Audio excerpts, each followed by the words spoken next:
tema, ki bojo danes slišali, seveda precej zapletena.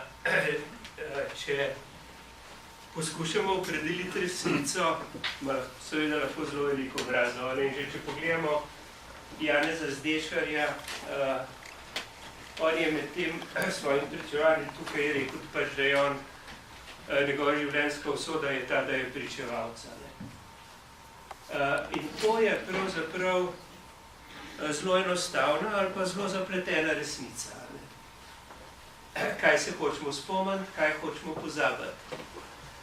V človeškem rodu je tako, da je tisto, za kar se poskušamo zmeniti, da je prav, kar si je treba zapomniti, kar drži, za eno skupnost seveda ne more nastajati samo od sebe. In zdaj že kar nekaj časa, mogoče sem vas tudi že vprašal, kdaj, sta dve zelo enostavni vprašanji, pa očitno za Slovence razmeroma težki. Prvič, če smo Slovenci, zakaj to hočemo biti. Naprimer, prvi prispevek je, ali imamo Slovenci nekje pod Krnom slovenski Stonehenge, ali je slovenski neolitski človek, recimo je sodobni Keci, bil sposoben narediti eno sledišče, ki nas v bistvu v tistem v verski modernizaciji, ki v 1000 letih človeštvo temeljito spremeni, in je verjetno največja človeška revolucija, kakšne sledove je pustila pri nas. In potem seveda tisto, kar je pa naš pravzaprav temeljni dolg do slovenskega kmeta, ki je v bistvu najbolj napadena človeška vrsta v titoizmu. In tudi, če vidite ta dolgi rep komunizma, pravzaprav naseka zdajle, ko slovenske kmetije najhitreje propadajo v zadnjih letih.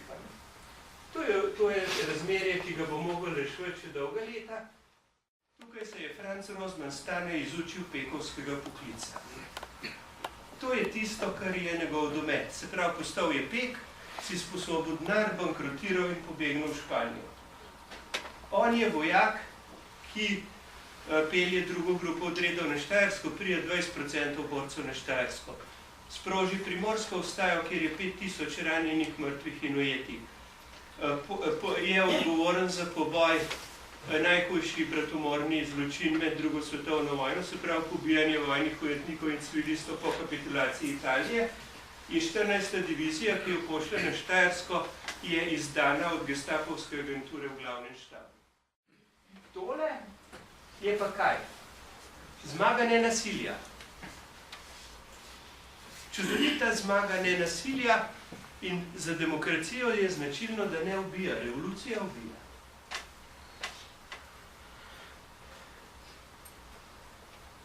Ampak kaj je pa danes problem? A bi bil lahko to mitska slika slovenskega naroda zmagovalcev? Zgoli in bosi proti razmeroma resnemu nasprotniku.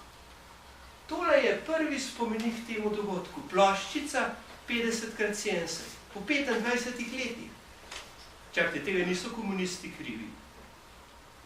Kakšne zmagovalce imamo, da si ne znajo zagotoviti mesta v zgodovini? Poglejte, potem se moramo razmišljati o enakih stvarih na enak način. Kaj razlikuje ta dva kupa knjig? Levi so knjige, ki jih zaplenijo nacionalsocialisti, se pravi Nemci v Kranju, desno so knjige, ki jih izločajo komunisti v redakciji Dnevnika Jutro. To je enako. Pri nas se pa še zmerno dogaja, da podtikajo, da so pred Ljubljani, pred magistratom, kurili Biblijo, kar je svetovna neumnost. Poglejte, veste, to so mednarodne, to mi nismo nič posebenega. Erich Honecker, ki so ga tudi mislim, je bil obsojen, pa ni šel sedeti, ker je bil prestar, se pravi malo podoben Ribičiču, on ima dve slavni laži. Ko so ga vprašali, ali se bo gradil Berlinski zid, je rekel ne.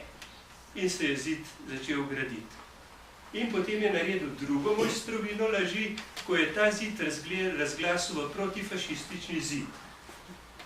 Če razume, kaj je to protifašistični zid, je zid proti lastnim državljanom, ki poskušajo pobegati na zahod. In poglejte tole Honeckerjevo laž.